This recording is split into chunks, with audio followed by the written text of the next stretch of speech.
All right, it is the Southern Ontario Dirt Show podcast with Jonathan and Travis. Travis, episode 22.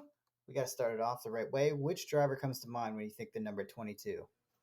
Locally, it's not around anymore, but an entire team, Miller Motorsports. Back when I raced mods, that Dan Miller, and he works at BRP with me now. He used to drive, and then his son Travis drove, and in between there, Larry Lampman Jr. drove for him. And they ran Stuart Friesen on the 358 Tour for at least 1 year, if not two, and he has a couple wins in that car. So, pretty cool car around here. And they ran Sportsman and Modifieds. And then, like on a more national level, Scotty Bretherick at work told me that Dave Lape, he just passed away, but he was a Mm-hmm. dirt modified icon, and he's the Double Deuce 22. So there you go. Uh, for me, I think of Craig Martin, 22, in the Mod Lights. Mm-hmm. That's the first one that comes to mind for me. And Terry Smith. Terry Smith in Sportsman is a 22 as well.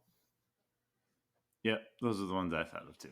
Yeah, those are my local guys. I mean, I call them like once you call everybody every week kind of thing, you kind of have to you have to go with them, right? So, we have to talk about the.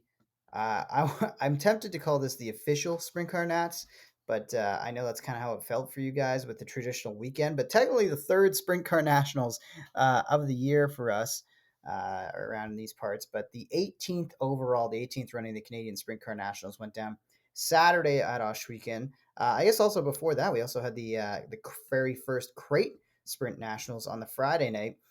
You were participating in both those events. Just talk to us about. Let's start with Friday and Mike Bowman taking home the inaugural Canadian crate sprint national championship.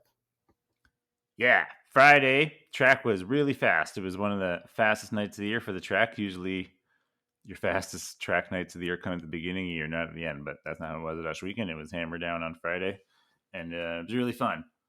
Uh, yeah, in my heat, I started sixth, got to third, and then DJ Christie threw a nice slider on me, got me at the line, and that cost me redraw, and I'd start 12th.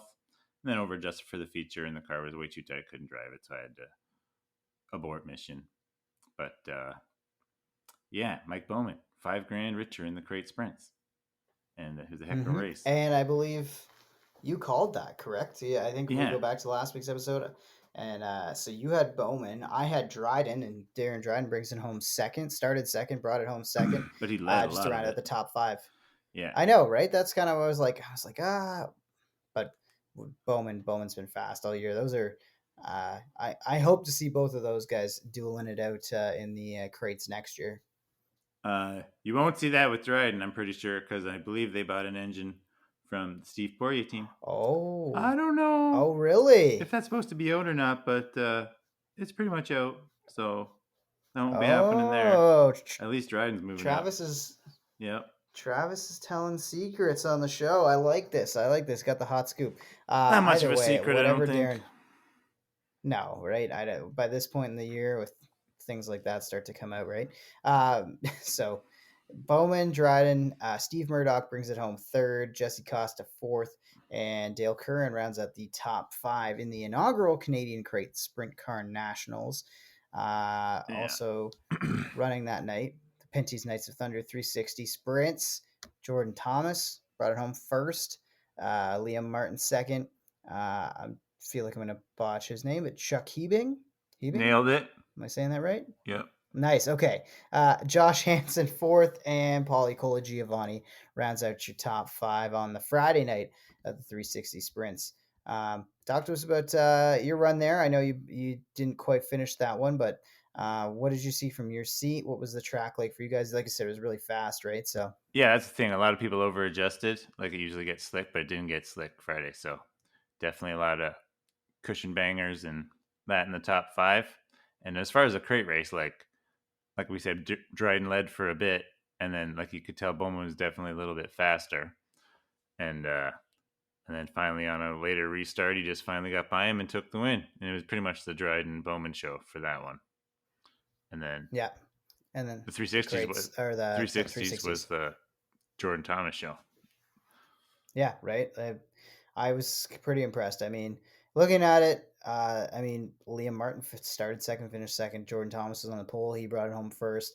Guess you got to give a shout out here to Paulie. I mean, Paulie started 14th, brought it home fifth, and after winning the great sprints, the two events earlier in August. I mean, it shouldn't, or sorry, I should say the 360 Yeah, sprints earlier in August. That shouldn't really be a surprise that Paulie Colagiovanni was able to pick up as many spots as he did on the Friday night. yeah, and to do it on track like that, where it was kind of like it was hammered down. It's a lot harder to pass when it's hammered down. It's usually gets a little bit one line, and then even if there is two lines, they're both kind of equal. So for him to move up like that, Mm-hmm. definitely showed his speed. But yeah, if you put Jordan, Thomas, and Liam on the front row on track like that, no doubt they finished 1-2 because they are on the gas. Yeah, exactly right. And then that turns our attention to the Saturday night. Let's start with the crates again over there. Action Sprint Tour fueled by Pinty's and another quality run from Mike Bowman. Mike Bowman with the win, sweeping both crate sprint events Friday and Saturday night. He wins that one over Jacob Dykstra. Murdoch again third, Lucas Smith fourth, and Darren Dryden ends up fifth in that one. Yep, that one I didn't see, but my mom filled me in. Like Dykstra led for a lot of it, and then they had Bowman on the Race Rivals show, and I listened to his interview. And then like he didn't think he was gonna be able to catch Dykstra, but he just kept getting bigger and kept getting bigger. And then with a couple of the gore, I think it might have even him on the last lap. He was able to throw a move on him and pick up the win. And he had to come from farther back for sure on Saturday. For sure. And then the Canadian Sprint Car Nationals. First, how different did this one feel compared to the other two Sprint Car Nats that we had earlier in the year for Ohsweken? Did it feel different to you at Mm, all? Did it feel right? it's fun. It felt just like the second one when like, except for a couple more guys showed up.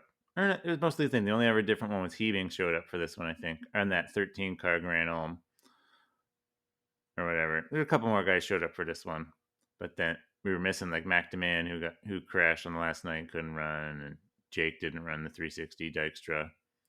So yeah, we were missing a couple of local guys too. So it's worked out to the same car count with like 37, but like it definitely wasn't like nationals of the past. With like there's definitely 20 cars missing at least, and maybe by next year we can get them back. But there was also the ESS champ there, last year's ESS champ. So Jordan Poirier, this year's ESS champ, he clinched it on Friday night at Canandaigua, Land of Legends. After a bit of debacle, we can kind of talk about it later if you want to. And then since we have some time this week, and then Jason Barney, last year's ESS champ, so he was in the show too. And then Chuck Hebing, he's finished second at the Nationals also a bunch of times, finished third this time. And then who else showed up?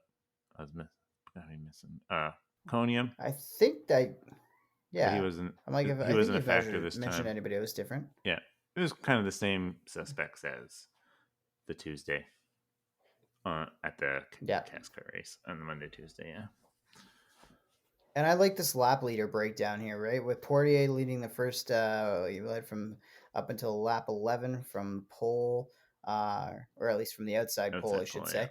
And Paulie Coli takes over the lead, leads from 12 to 17.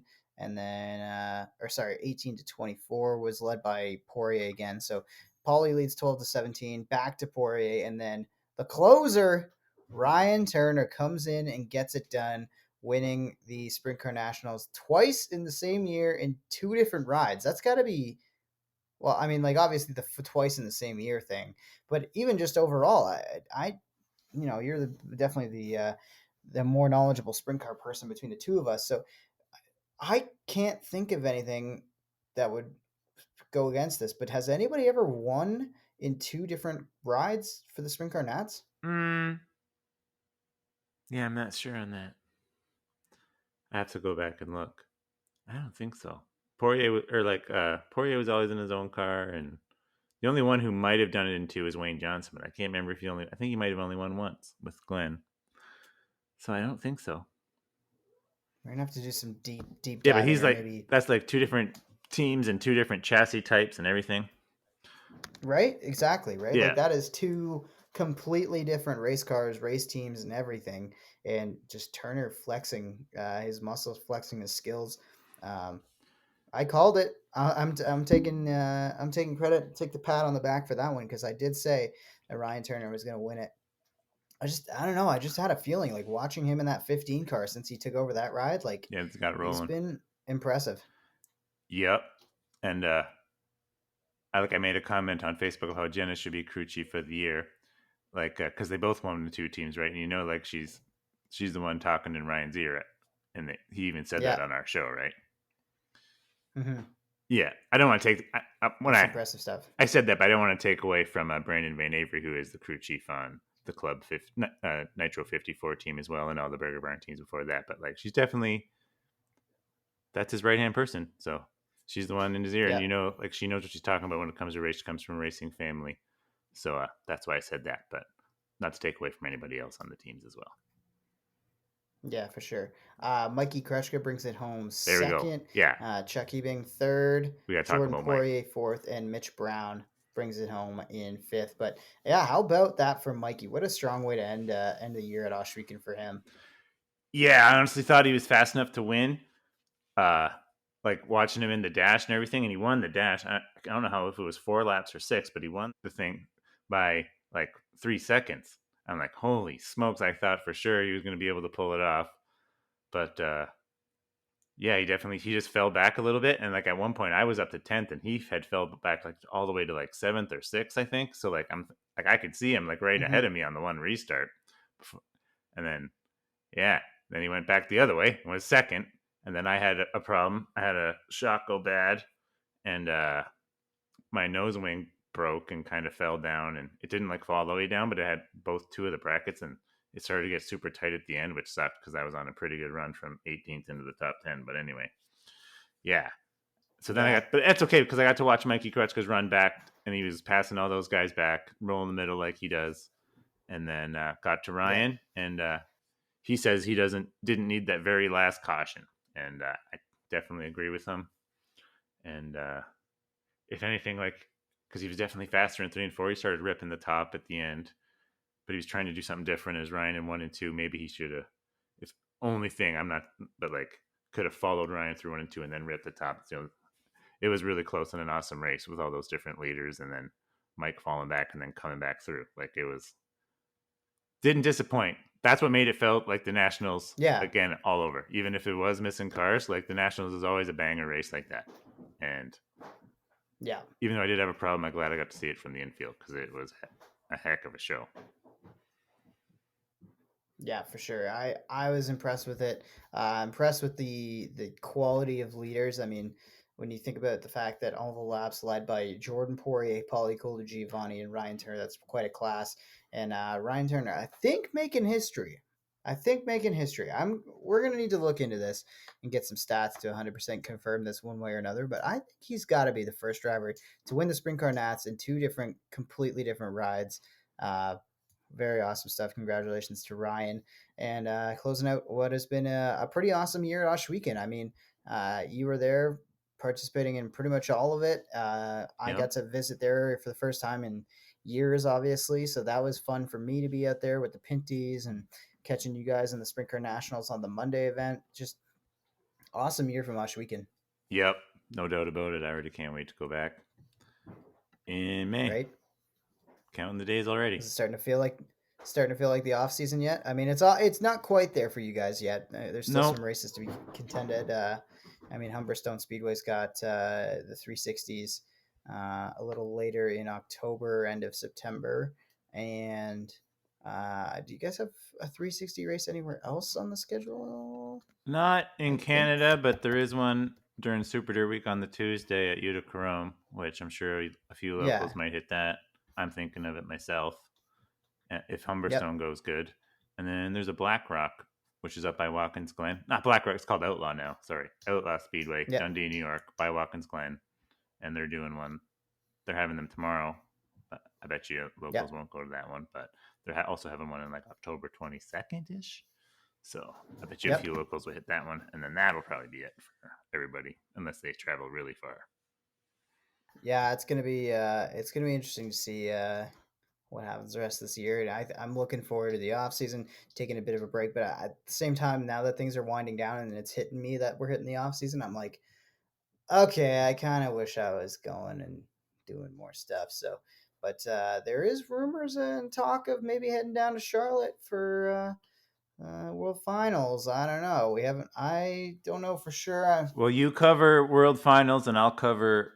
I'm going to Dirt Week, so I'll cover that one. Are you gonna be able to like call me from There you Dirt go. Week? Are we gonna get some midweek podcasts? Well, I can bring my laptop and GoPro. Figure something out. Oh yeah, we can figure that out. And then yeah, we'll figure out maybe some World Final stuff too, if it plays out. I'm not making any promises, but the fiance is on board with the trip down to Charlotte for the World Finals, which was surprising to me. Well, I'm 99% on Dirt Week, so All right, see you there. all right. That one's closer. Uh huh. Charlotte's a commitment. I know. Well, that's what I said. I That's was like, if we're going that's down to the Charlotte, we're going down and we're doing a whole bunch of stuff. So Oswego's only 3 hours. That one's a little easier. The only thing is like camping, you got to get going on that earlier than this. yeah, It's sold out. yeah, I bet. Which is a good thing Yeah. for the sport. So I'm happy with that. I'm just gonna sleep in my truck, park and pass, Perfect. sleep in truck. Yeah. Hopefully, someone's got a spare bed and feels sorry for me. Can see that. I've done that before as well. You just need one of those like tent toppers for the back of the truck. That's what you really I'm need. the best gypsy ever. Seriously. Like at the Nationals, I slept on a air mattress in my trailer Perfect. That's perfect. that kept going flat, and I had to fire up the generator to pump it back up about, I'd say, 5:30. Nice. Sorry to my neighbors, Kyle Phillips, who we should have on the show because he's a young wheelman as well, I was gonna say, did you have who was neighbors? up in the top 5. Yeah, we did. The Phillips, sorry about me pumping up my air mattress at about 5:30 or whatever it was. Sorry. Nice. But yeah, their boy Kyle, who like he grew up racing with Dalton Slack and Josh Hansen and Trevor Wright. They all ran the exact same class at Maryville. Kyle would come over from the American side. Like his dad, Susie, ran his car at my dad's race, right? Yeah. So like they're close. And then yeah, the kids just come into a little wheelman, won a couple of races at Brighton, and they almost won the SOS championship, and was in the top 5 at the Canadian Sprint Car Nationals on 1 lap to go, and then he ran out of gas, and I felt so bad for him because his dad had his car rolling and he was wheeling it, Mm-hmm. and almost had a top 5 in his first nationals and went away. But cheers to Kyle. It happens sometimes, but you know he's knocking on the door. Can't get that close and never get that close again. I'm sure he'll be back at it. Yep. The little other racing action that we had over the weekend, the Pete Cosco Memorial from Humberstone Speedway, which we had the pleasure of working together and calling that one, which is always a blast. Anthony, we'll start right off the hop with the mini stocks. Anthony Kelly gets it done over Leroy Buscombe, Cole Hardy, Kyle Rothwell, and Brian Obey. Super nice to see the Kellys back out of the racetrack for that one, and to see Anthony in victory lane for it. Yeah, led the whole thing, and yeah, I forget who was on his butt, but held him off the whole race, and then put on the show of the night, I think, in victory lane. Like that kid was excited. Oh, yeah. He was fired up, which was nice to see. I think I think it was funny to me that he was the one. I don't want to say notable winner to make because everybody else was kind of the usual suspects. But you know, when Kyle Rothwell was starting to slide through the field or slide his way up through the field, I thought, oh, maybe this is gonna be a Kyle Rothwell night. Kenny Hare looked strong before he had a problem and didn't finish. Yeah, Clinton Barrick looked fast until he hit the wall. I think a couple laps into that one, and that was a tough break for him. But yeah, it was a pretty good night from the 4 cylinders, I got to say. Yep. Well, like the best part about Anthony Kelly winning, like he hasn't raced at all this year. Like that's got to be. Was that even? Like, I'm not even sure. Was that his first race, or was he at Maryville a couple of times? I want to say he started at Merrittville 3 times this year, maybe. I know the car that he won, Jay Mallory was running for a couple weeks after his car got totaled. um, maybe halfway through the Jay season. Moulton. Or sorry, yeah, sorry, Jay Moulton. What am I saying? You said I said Mallory, you said right? Mallory. Yeah, Jay Moulton. Let me Yeah. correct it. Sorry, I just won a baseball championship. I'm Yeah, a I little know. discombobulated. Okay. There it Uh, is. He dropped it. I told him to drop the baseball championship. well, somebody had What's to your win team? something. We are the What's your team Terminators. name? The I know. Terminators. Oh yeah, your shirt's still on. I love Yeah. it. Oh yeah. I came right from the celebrations to here, but it was good. I came out of retirement to play baseball. Got the tap on the shoulder to fill in, and then obviously didn't get enough job. They said, just come out for the rest of the season," and uh, that was fun. Fun to get it done with the boys. And shout out to all the Terminators and anybody who listens from that baseball team. And shout out to Anthony Kelly. Shout out to our man Josh Slider, who got it done in the mod lights. I don't want to say surprised there, but he was able to hold off Brent Bigelow, winning that one over Bigelow, Sean Iftati, Ryan Anderson, RJ Pitts. Like I say, a lot of the usual suspects right there in the top five. Sean Iftati has been Mr. Consistency this year. Ryan Anderson's had a really great end to the year in that mod light. And of course, Slater and Bigelow, the two of the best to do it around this part. Yeah, that race was kind of similar to the mini stock race, right? Yeah, it Yeah. felt like Bigelow was like there. It felt like he was going to be close. Yeah, he was chasing him the whole time, just like in the mini stocks. Kelly had that guy on his butt the whole time, and Slider had Bigelow on his butt the whole Yeah, time, and then they were both able to hold them off. and gotta say, it was really nice to see Rob Meister walk away from what was a pretty crazy and Yeah, scary wreck in the mod lights. I don't think I've actually seen the full on camera replay. I think I had it was and when I was in Victory Lane interviewing Slider, one of his crew members was kind of breaking it down because I'm pretty sure if Rob doesn't own, or if Josh doesn't own Rob's car, he at least builds it or gives him a pretty big hand with it. I don't remember from the interview how many cars that Josh Slater actually owns in the Mod Light class, but yeah, he 8, I think, or right. something. I think he said eight was the number, so I'm sure the I Meisner think it's six has 8, to and be one then of two them, other affiliates. right? No, Meisner's one of the ones that doesn't own, like he's the one of the affiliates who technically Right. owns his own car. Yes. Okay. Yeah, Because he does run the Savage Chassis logo on the side of it too, right? So that's what always yeah, throws me because off. he's a partner in the Savage Yeah. chassis. Exactly. Meisner's a partner, For those who want to but know, yeah, that's like his that was 10th flip of his career. I might be over exaggerating just a smidge, but it's above 5 for sure. really, eh? Like tough luck for. Oh yeah, there was the year I announced at Maryville before you showed up when I announced with Dana. Yeah. I'm who I work with now at BRP. But yeah, that's a funny story. And then Dana Curvin, and then yeah, like that year I announced with her. Like I swear to God, it was at least 4 that season alone. Yeah. I'm great. I was like 2017. Well, I was gonna I can say because remember it. like I couldn't remember. I'm like I don't think I've ever seen Rob flip in the 4 years that I've been calling Yeah, it these was all races. before you. Yeah. So I was the good luck Yep. charm Back in the Travis and Dana days. up until Sunday. So it's you. You're the bad luck charm. It's not. It's got nothing to do with me. Pretty clearly. I'm sorry, Rob. Seriously. yeah. Apparently, another chaotic event though was the street stocks. There was so much besides the actual racing that was Oof. going on in that one. But Ryan Beagle and Dave Bailey, surprise, surprise, they put on a pretty good show. Bailey was off on the first lap. I mean, I think he had a flat after some contact with, I can't remember which car he had made contact with on the first lap. That brought out a caution.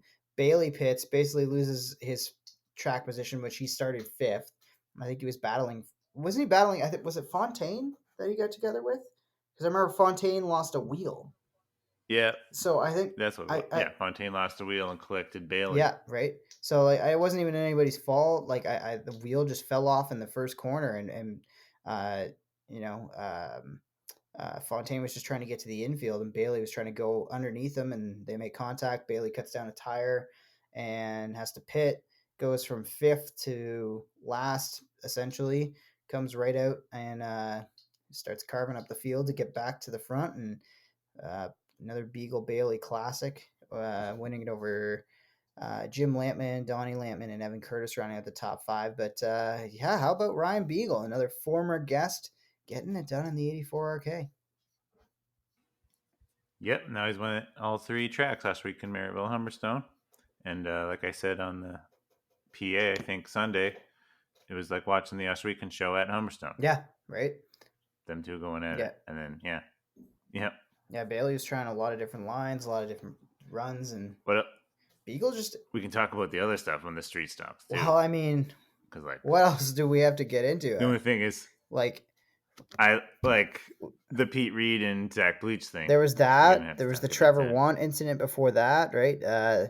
Trevor. Holy smokes! I totally forgot about Yeah, that. Trevor Want got parked for. I think the initial really infraction was we'll call it an unsafe release, I guess, to borrow a Formula One term. But he kind of came back onto the racetrack after getting spun, cut the course, came back on in a way that almost made contact with another car.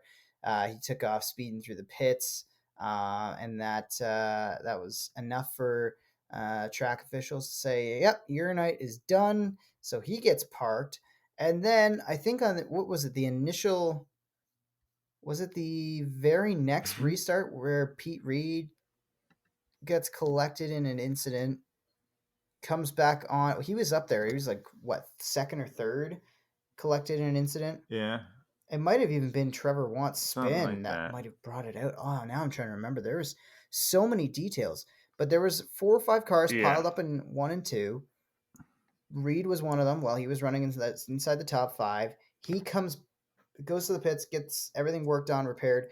Right as the field is coming back, I think he's either trying to was he like was he trying to stay on the lead lap? Like I can't figure out what he was thinking, I think that's what it right? was. Because I think we had already gone back to green, and Yeah, Bleach was side by they're side. coming around. Zach Bleach was side by side going for the lead. It's we really got to shout out Zach Bleach. Like a lot of people have talked to me about Bleach, and the one thing that keeps coming up for that 108Z in the street stocks is that he is the most improved driver this season. Like Zach really For has sure. been in contention to be a regular inside the top 5 at Merrittville. Obviously had some great speed on Sunday in maybe even would have been a race winning car had things played out differently at Humberstone. And I think that's part of the reason Bleach was so upset. But he was, I think, side by side going for the lead into 3 and 4. Right as the lead pack is coming out, Pete Reed's trying to stay on the lead lap, I guess. Door slams Zach Bleach, who's on the outside battling for the lead, cuts down a tire, wrecks Zach Bleach's day, and then he gets fixed up, takes out Pete Reed. I think both cars got parked. Yeah, based on the fact that it says DQ beside their name on the officials' results, they both get parked. Turns out to be a bit of a fight, maybe in the pits. We couldn't really tell from the tower, but there was definitely a gathering, and it was At least the rightfully people so. running over. Yeah, like if I was Zach, I'd be so pissed. Like For I'm sure. in contention But for the the only thing first is, like, win. Like, oh, Pete Reed would have been the last person I ever picked for that something to happen like that to happen with too. yeah, exactly. Like That's the weird part about it. I just it doesn't really make sense because I don't think of Pete as that kind of driver at all, right? So yeah, just a bizarre I situation. and I thought it was funny when we were leaving, and Terry's like, "What happened in the street stocks? Because Bleach's mom's just tore a strip off me." Well, That was pretty funny. it made for some entertaining TV, I'm sure. And And we were like, "Well, I sit down and grab your popcorn, because we got a story for you." well, just that whole race was a story. I mean, I know. like just everything that happened from lap 1, it was wild. But we got to the end of it. I also want to shout out Evan Curtis, who survived all that chaos. Started 14th. He was also involved in that first lap incident with Fontaine and Bailey had to If pit. not another one, Yeah, he might have even had and still 2. finished top 5. Yeah, Who exactly. knows? There's so much I can't keep up. Right? Started But yeah, 14th, brought it home 5th. So shout out to Evan Curtis, local Port Colborne guy. So I'm sure he was pretty thrilled to have that who's run. doing double duty? Yeah, he was also in the mini stocks too, right? Yeah. So Yes, sir. awesome for Evan. Yeah, what a race that was. Let's get on to the sportsmen who also had themselves a fairly interesting race event, but in the end, Cody McPherson wins it over Adam Leslie, Justin Sharp, Billy Bleach Jr., and Tyler Pacholski. Yeah. I was talking with Tolsky today, told him good job there because, yeah, he definitely good run for the old 21P. Yep. And then Noah Mamo, can't not forget him. Yeah. Like he led, what was it, the first at least 15 laps. Yes. Definitely looking the best that he's looked in the Niagara region. I know he's the Ransomville Novice Sportsman champ, and he's got a couple of feature wins in that class over there this year. But in the old normal sportsman class over here, that's the best he's looked all season. But then got caught up on a restart in a little one of them wrecks, and yeah, that's the way she goes sometimes. But definitely try to keep your head high there, Noah, because you're rolling a good race for that. Yeah, it reminded me a lot of. Remember, we caught up with Curtis Friesen a little earlier in the year, whatever episode that was, after his big win, and he talked about the idea that when the handicapping falls your way and you start up front, you really got to capitalize, especially with how stout the sportsman field is. Like you say, like you call it modified two, basically, right? With how good the sportsman class is and how many great drivers there are in it, right? And Noah Yep. Mamo's kind of had a similar year. Hasn't been able to get the win necessarily at Maryville or here at Humberstone. But anytime he gets that track position, he's shown that he can get out front. He can lead laps. He can bring it home cleanly as long as he doesn't get taken out or involved in an incident. And that's kind of what happened to him, unfortunately, in this one. But he was able to get back in the race. Still brought it home 12th. Survived the calamity after multiple drivers were involved. Ferry, Knapp, Van der Zan, and Friesen, Curtis Friesen and James Friesen. Spencer Smoller's all fallen out of the race in this one. But in the end, Adam Leslie, I don't want to say my heart breaks for the guy, but man, those are three quality second place performances in three races between three different tracks too. We finished second in Ohsweken last Friday night I think it was, and then last Saturday at Maryville. 2 Saturdays I guess I should say ago. Two Yep. Fridays ago, and then this past Sunday, he brings it home second again to Cody McPherson and was right there knocking at the door. Yeah, it can get discouraging when you finish second like that every time, but you always got to tell yourself too, second pays better than third. Mm-hmm. So that's all he's got to be telling himself. And yeah, better than finishing third and fourth and fifth. So I'm sure he's pumped with finishing second 3 in a row, feeling good. Yep. Still a couple races go. Maybe he'll get another one. None of the thing that weirded me out about the Noah Mamo, when he got in that wreck, I even called it over the. Remember they used they used like the roof bar to pull him in. So I thought he was like pretty wrecked. Yeah, we thought he was but done. Then because they used the roof bar, Yep. but then they put him down, and then he rejoins the field. Yep. I'm like, that confused the snot out of me. Yeah, that was definitely weird. I mean, I don't think the car was 100% definitely, because I feel like he had the pace that he would have been able to make up more than a few spots. But still, usually roof bars like axle tube ripped out and stuff. Yeah. Right? So, I don't know if they were just in a hurry to get him off the racetrack and then let him fire it back up in the pits. But yeah, it was a weird one for sure. It was just a weird night in general in Humberstone Speedway. Like a lot of weird things happening. It was a pretty weird weekend all around, really, because even like the Sprint Car Nationals, like a lot of attrition in that race. Yes, like Paulie got the lead and broke. We didn't mention that kind of stuff too. I was going to ask you about that, because just all around weird weekend. Yeah, it's not. There's a couple more things to talk about from Friday as well. Yeah, we'll get back into that. Let's just close out Humberstone here. Yeah, because I do want to come back to the attrition there. And it's a comment that goes across multiple classes, multiple tracks, multiple everything. But it happened on Sunday. I've got a question for you that we'll tee that up in a second. But let's round out with the 358 modifieds. Matt Williamson gets it done over Gary Lindbergh, Ryan Susie, Scott Wood, and our boy Dalton Slack gets the top 5. Great to see the youngster up there again. It's crazy. This class is just heavy hitter after heavy hitter. Because even if you go back to the top 10, Fast Freddie Carlton brings home 6th, Eric Rudolph 7th, Todd Gordon 8th, Flanagan 9th, Chad Chevalier 10th. Like, just driver after driver is so, like, this field is so stout. We're so lucky with the talent that we have here. But Williamson comes out on top, starts on pole, and gets it done. Yep. And then Lindbergh started second, finished second. Rudolph got the poop end of the stick a little bit in the redraw. I think he had to start like 9th or 10th, and caught one of the little pieces of character in the track wrong in the first lap or so, first couple laps, and almost flipped and had to fall back. And then so that was the end of old Rudy And I think because he Lindbergh, was the feature winner the last time. yeah, I was gonna say, and I think Lindbergh even would have made it a bit closer than it was had he not caught that same kind of rut that was down in 1 and 2. Kind of bicycled the car Yeah. maybe 2 or 3 times, and every time he did, it was basically a reset. Every gain he made on Williamson, just Mm-hmm. right back to the initial gap that it was. So, but shout out Matt, gets it done, shows up when the money counts, and Yep. uh, I'm sure I'm sure it feels good. I know. I think he mentioned that he's bringing that 6 car down for the Yeah, you read my mind. small block, I right? was gonna say that. Yep. Yeah, read my mind because he's usually been. I forget the guy's name that owns the Ransomville car, but different person owns the Ransomville car, and that's been the car they've been taking to Oswego. But this year, he said Victory Lane because Wayne Kahn's put such a great effort into his racing career pretty much the whole time, especially since he's moved up from modified, especially. Mm-hmm. He's going to bring the S&W 6 Wayne Kahn owned to Oswego, and they're definitely dialed in that thing clearly because most of his 20 whatever it is wins 28 27 now have come around here. Yep. So he has a couple on the road, but most of them have come around here this year. Yep.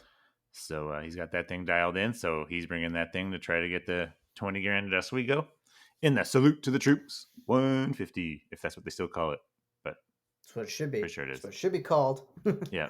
um, So the question I wanted to have for you, as a guy who's casually watching and not necessarily watching from the standpoint of having technical knowledge of these race cars, having worked on race cars, it really seems like over the last couple of weeks we've seen a lot of failures, whether they be mechanical. Sometimes for the most part, it has been mechanical. Like even on Sunday night at Humberstone, we lost a Nelson Mason before the race even really began for him. Wasn't able to make it out after his heat. He broke in the heat. So just talk to us, Travis, about like what these teams, what these drivers, what these cars, after they've been through 20 some odd weeks of racing, maybe at multiple different tracks, do parts and pieces really start to break at this time of year, or does it feel like it's a little bit? The last couple of weeks have been a bit more. How do I say this? A bit more out of the ordinary. Okay, so we'll start with Nick Sheridan and Liam Martin both broke the exact same thing on Saturday Yep. night. They both ripped the front of the rear end off. Mm-hmm. And like I was telling Nikki, like both those guys have definitely caught the right rear on the wall a little bit this year running the top side and stuff. So I'm thinking just over the whole season, all those however many times they probably bumped it 4 or 5 times or whatever, just to loosen that up. And eventually, I'm pretty sure they were both running like the ball swivel style, which is a different kind than I run, but it like bolts in as a front adapter, and the thread just ripped out in the front and then blew the drive shaft out. And then I don't know what happened to Collie Giovanni, but he fell out of the lead. Yep. And then there was a bunch more on Friday, but like on Saturday, I think that's like Ohsweken was pretty hammered down. They were just all there. And sometimes it's just the end of the year, and you might be missing some stuff on the maintenance, or some just starts to break. And most of the cars on Sunday were getting towed in from the rear. I know Spencer Smolders broke a radius rod in the heat. And I can't remember what he broke in the feature, but not sure what Nelson Mason broke. Yeah, it's just that time of year. Just that time of year, eh? Everyone's stuff's. It's about that time when you're like, you don't want to spend any more money on this year, Yeah. because you're trying to Just try to band-aid it, or just save try to it for pretend next year. pretend it's not there. Yeah, Just this year's pretty much done with. So try to get through with what you can and get ready for next year, especially if your year this year didn't go the way you wanted. So you're like, this year's almost dead to you. Yeah. And then next year, fresh. Yeah. Speaking of coming to the end of the year, speaking of things not necessarily going the way you wanted, we mentioned the drama, mentioned some of the. I don't want to. I'm not going to call it a fight because we didn't see any actual punches thrown. We don't know what happened. Oh, it was a fight. Well, there was punches thrown. at the breed and bleach thing. Oh no! See, I was gonna say we got to cover the. Yeah, we got to cover the Friday yeah, night one for sure too. We mentioned Sunday night, and it's exciting as the race. Sunday night was kind of like it was a casual dust step, we'll call it, if anything. A little coming. Sunday was a casual dust coming step. together of the minds, maybe. But Friday, it was a Friday night, right? Friday night there was some drama Yeah. that you wanted to get into. I just want to get like it's just to tell what happened a little bit. Like we were all just starting to drink, have some chats, and then we started hearing some yelling a little bit coming from the 5D 77 pits, and apparently like they got into it a little internally maybe, and then it kind of spilled out into another pit, and then like yeah, it was a full on like it made an NHL fight look like a bunch of cuddling really. Like Wow. one guy was on the ground, total haymakers thrown, and like Clint wasn't shy about it. Like the next day he was wearing a hockey referee shirt to the both drivers meetings because Clint was the first one in there to break it up. Yeah. And Clint was the main one to break it up. Like he was in there definitely separating, and then like definitely wasn't shy about it. The next day was wearing a referee shirt to the drivers meetings, and I thought that was pretty funny. And then at our drivers meeting, I don't know if they did. Yeah, I think this happened at our drivers meeting only, but Adam Ross and Dave Hunsinger, I believe, who's the new flagman at Ohsweken, they did their weigh in and like they're gonna do an off season like weight loss challenge. So Ooh. like Clint was being the referee for that in his shirt as well, and they were all standing on a scale and being all UFC nose to nose, hilarious kind of fun stuff. So that's Awesome. something to keep your eye on this winter as well. We could get a thin Adam Ross by the spring. We might have to get him on to He's in a talk bet about now. this. It's a bet. It's like a bet thing. We should. I mean, I'm gonna need But some yeah, that was a fun tips. thing at the drivers meeting. I'm gonna go through the same thing, and well, not too much, but I definitely Oh, want to spend the winter getting in here's the shape. number one tip. Here's the number one tip. It's the main one. You got to be at a calorie deficit.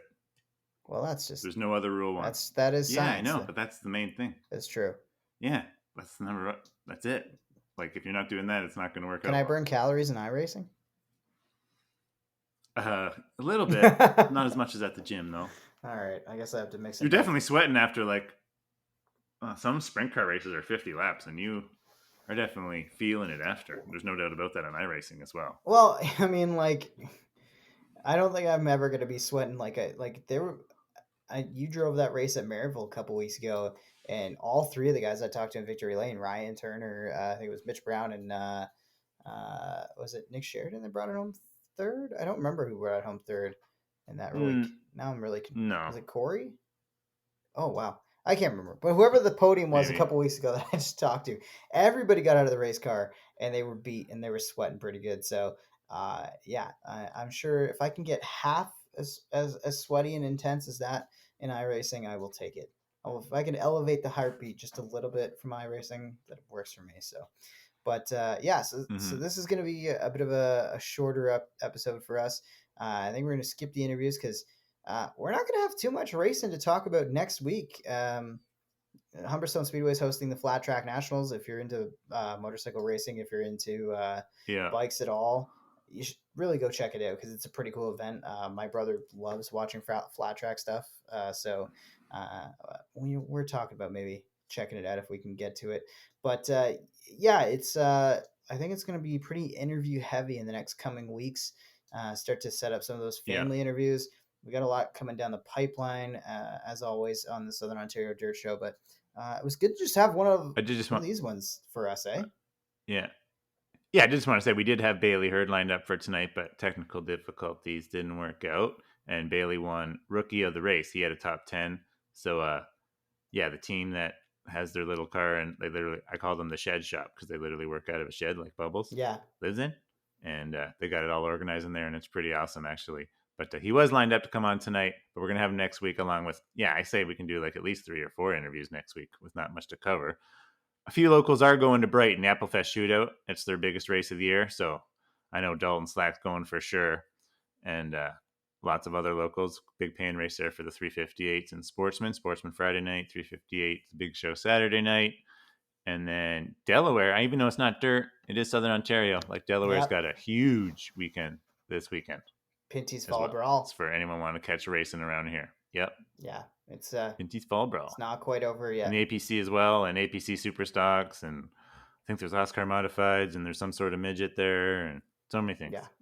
Yeah, it's going to be. Yeah. It's far from over in terms of racing season. I know some of the stuff locally is coming to a close here, but we're far from done on the show. The region is far from done from hosting racing, and we are going to be back next week to get into more of it. So thanks, Travis, for coming on. Thanks for doing this podcast. It's been a fun bit of the year. We still got a few things left to close out. I think I'm going to be Mm-hmm. watching you in a couple weeks at Humberstone Speedway because I don't think I'm going to be on the call. I think that's a G-Force call, so I'll just be up in the booth kicking back with some popcorn and cheering you on from up above. Yeah, can't wait to get back. Like I said on Sunday, it's one of my best tracks in the last couple of years. So hopefully track conditions are a smidge better than they were on Sunday. Had a little trouble on Sunday with the rain and stuff coming and didn't come and all that. Yeah. But I didn't want to get into that too much. But we did touch on it. So yeah, hopefully the track's a little better and nice and slick the way I like it there. And yeah, hopefully we can go to the front. Awesome. As always, you can follow the podcast at Sods Pod on Instagram and Twitter. And of course, Southern Ontario Dirt Show Podcast on Facebook. Keep the emails coming if you got anything you want to write to us about, you want to correct us on anything, because I take the corrections. Travis is smart enough. He doesn't need anything corrected, but I'll take the corrections. Sometimes Southern Ontario Dirt I don't Show want to say I'm perfect. At gmail.com. Yep. And we'll chat next week. Bye, and the checkered is out on another episode of the Southern Ontario Dirt Show. Be sure to rate, review, and subscribe for future episodes. Connect with us on Facebook, Twitter, Instagram, and TikTok at Southern Ontario Dirt Show. Have a question for the show? Email us, southernontariodirtshow@gmail.com. Thanks for supporting local racing in Southern Ontario, and we'll see you at the track.